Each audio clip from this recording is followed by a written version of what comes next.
এই ধাক্কা দিচ্ছ কেন? ধাক্কা না দিলে কি ঢুকবে? ছোট জায়গায় বড় জিনিস কিভাবে ঢুকবে? তেল দিলে ঠিকই ঢুকবে। না, তেল দিও না। আরে বইটা তাকে ঢুকাতে তো দিবা পাগল, ধাক্কা না দিলে কিভাবে ঢুকবে? আর একটা তাক কেন? আমার বই তো রাখতে হবে, তখন জায়গা হবে না। জায়গা পরে, আগে রুমে চলো। কেন? রুমে কি? রুমে খেলা হবে। খেলা মানে কিসের খেলা? স্বামী স্ত্রীর প্রাইভেট খেলাধুলা। না, আমার ভয় করে। ডাক্তার হয়ে ওইসব বলছো? আমি যাব না। মেডিকেল কলেজে একটা অ্যাম্বুলেন্স খুব স্পিডে প্রবেশ করলো। অ্যাম্বুলেন্স থেকে স্ট্রেচারে একজনকে নামানো হলো, সাথে তিনজন আছে। ওরা তড়িঘড়ি করে স্ট্রেচারে থাকা লোকটাকে ভেতরে নিয়ে গেল আর ডাক্তারকে খুঁজতে লাগলো, কিন্তু ডাক্তারকে কোথাও পাওয়া যাচ্ছে না। এইদিকে পেশেন্টের অবস্থাও খুবই খারাপের দিকে, মৃত্যুর ঝুঁকি রয়েছে, রক্তে ফ্লোর ভেসে যাচ্ছে, কিন্তু কারোর কোনো খবর নেই। দেশের হাসপাতালগুলোর করুণ দশা। ইমন ভেতরে গিয়ে ডাক্তারকে ডাকছে, কিন্তু এক একজন এক এক কাজে ব্যস্ত। আর এইদিকে পেশেন্ট মানে নীরবের অবস্থা খারাপ, মাথায় প্রচন্ড আঘাত পেয়েছে। হঠাৎ কারোর ডাকে ইমন ঘুরে দাঁড়ালো। হ্যালো, আপনি হাসপাতালের ভেতরে এইভাবে ছোটাছুটি করছেন কেন? কি সমস্যা? ম্যানার্স জানেন না নাকি? হসপিটালে এর আগে কখনো আসা হয়নি? কি হলো, চুপ করে আছেন? চুপ করে দাঁড়িয়ে আছেন কেন? ডাক্তার সাহেবা, প্লিজ আমার ফ্রেন্ডকে বাঁচান। ওর অবস্থা খুব খারাপ। আমি ডাক্তারকে খুঁজছিলাম কিন্তু কাউকে পাচ্ছি না। প্লিজ একটু আসুন না। ওর অনেক ব্লিডিং হচ্ছে। ছেলেটা মরে যাবে। আপনি শান্ত হন, আমি দেখছি। চলুন। কোথায় আপনার ফ্রেন্ড? ইমন মীরাকে নিয়ে দৌড়ে দৌড়ে নীরবের কাছে নিয়ে গেল। নীরবের জামা কাপড় সব রক্তে ভিজে গেছে, রক্ত শুকিয়ে যাচ্ছে এমন অবস্থা। ইস, কি অবস্থা! কিভাবে হয়েছে এমন? অনেক বড় গল্প। আপনি ওর ট্রিটমেন্ট করুন আগে প্লিজ, তারপর সব জানতে পারবেন। কোনো মারামারি কেস না তো? যত কেস আছে সব আমি দেখব। আপনি আগে ওর ট্রিটমেন্ট করুন না। কোথাও সাইন লাগলে বলুন, আমি করে দিচ্ছি। পুলিশ, থানা সব আমি ফোন দিয়ে ডাকছি। আপনি আগে ওর ট্রিটমেন্ট করুন। শান্ত হন। আর নার্স ছেলেটাকে ভেতরে নিয়ে যাও ওটিতে। আর ডক্টর নাসিরকে কল করো। বলো যে আমি ইমার্জেন্সিতে কল করেছি। মীরার কথা শুনে নার্স ওটিতে গেল ওটি রেডি করতে, আর একজন ডাক্তারকে খবর দিতে গেল। ওটিতে নিয়ে যাওয়া হচ্ছে নীরবকে। ম্যাম প্লিজ একটু দেখবেন ওর যাতে কিছু না হয়। ছেলেটা মানুষের ভালো করতে গিয়ে এই অবস্থা। ও বাজে ছেলে না, আর না ও কোনো সন্ত্রাসী। আপনি প্লিজ চেষ্টা করবেন যাতে ও না মরে। বাঁচা মরা ওপরওয়ালার হাতে। আমি আমার সাধ্যমতো চেষ্টা করব। আর আপনারা দোয়া করুন। নীরবকে ওটিতে নিয়ে যাওয়া হলো। অপারেশন চলছে নীরবের, আর বাইরে ইমন, বাচ্চু আর সাহিল বসে আছে। সবাই চুপচাপ, যেন শোক পরিবেশ। ইমন শক্ত হয়ে বসে আছে, কারণ ও জানে ও ভেঙে পড়লে বাচ্চু আর সাহিল কান্না করে বসবে। ওটি থেকে মীরা বেরিয়ে এলো। কোনো প্রশ্ন করবেন না। এই ওষুধগুলো নিয়ে আসুন। আপনার ফ্রেন্ড ঠিক আছে, আপাতত কিছু লাগবে না, তবে ব্লাড লস হয়েছে প্রচুর। ব্লাড দেওয়া লাগবে। এ পজিটিভ ব্লাড লাগতো, আর হসপিটালে এ পজিটিভ নেই। ব্লাড লাগবে তাই তো? কয় ব্যাগ লাগবে? 2 ব্যাগ হলেই চলবে, কিন্তু ব্লাড পাবেন কোথায়? এ পজিটিভ রেয়ার গ্রুপ, পাওয়া যায় না সহজে। এই যে, ওর রক্তই এ পজিটিভ। এই সাহিল, যা রক্ত দিয়ে আয়।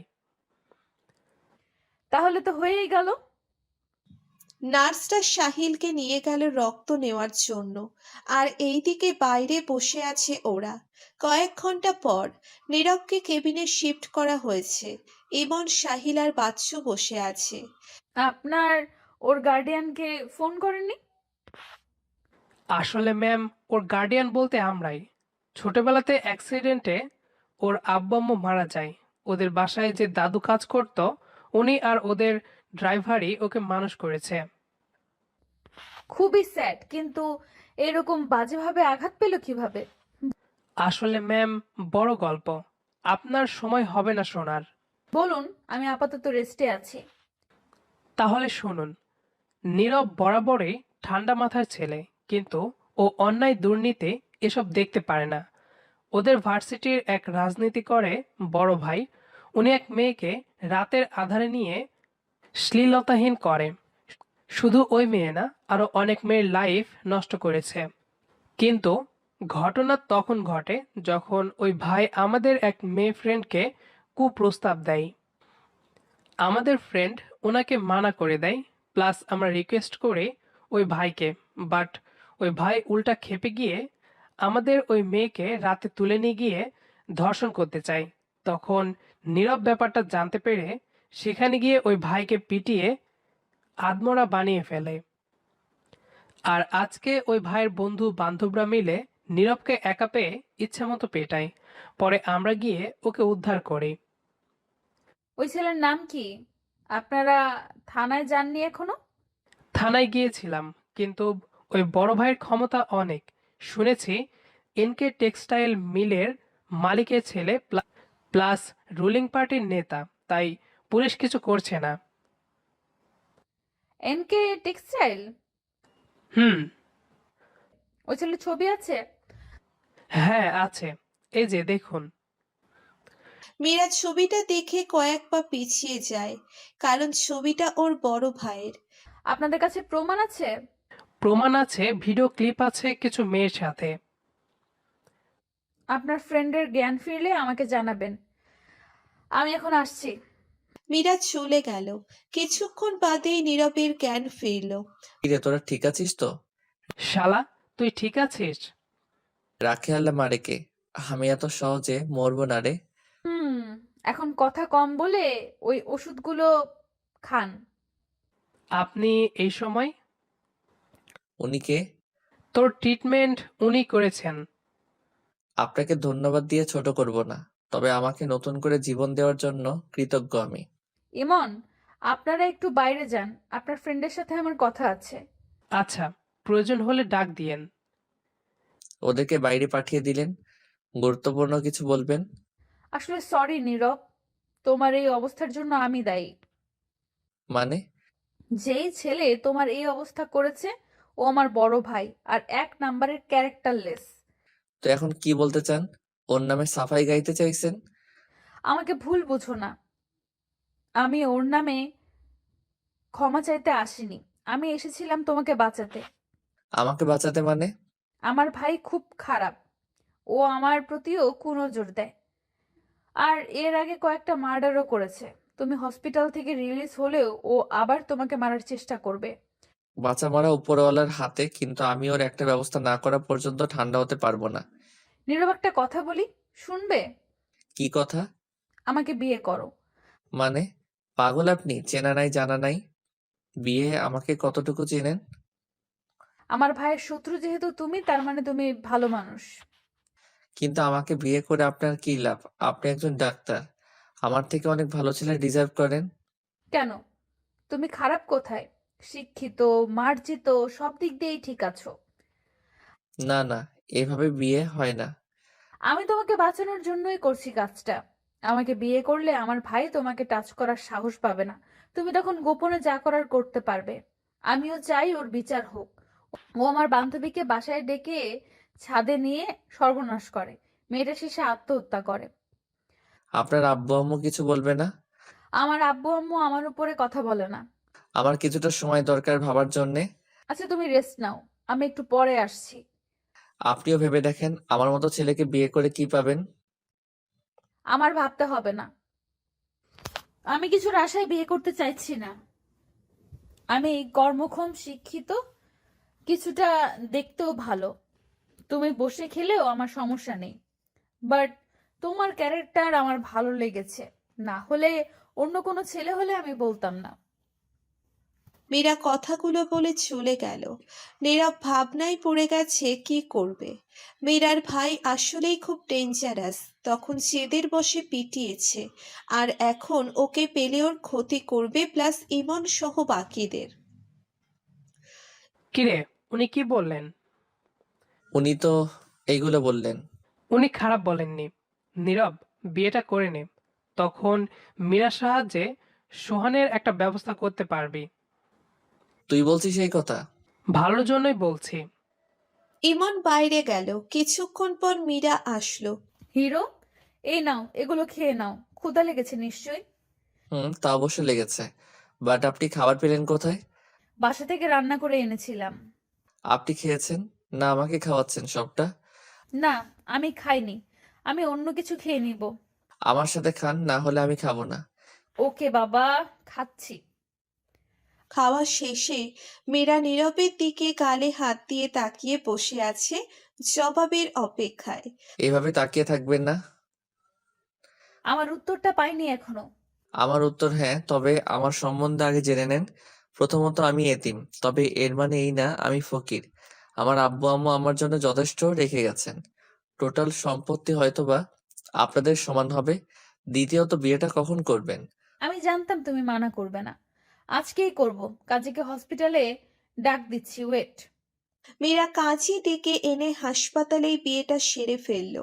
1 সপ্তাহ পর হাসপাতালের বাইরে দাঁড়িয়ে আছে সোহান, নীরবের অপেক্ষায়। বের হলেই হামলা করবে, কিন্তু নীরব বের হলো মীরার সাথে, যেটা দেখে এই মীরা, এই ছেলেটার সাথে তোর কি? ওর হাত ধরে আছিস কেন? আমার হাজবেন্ড। আমি হাত ধরবো না তো তুই ধরবি?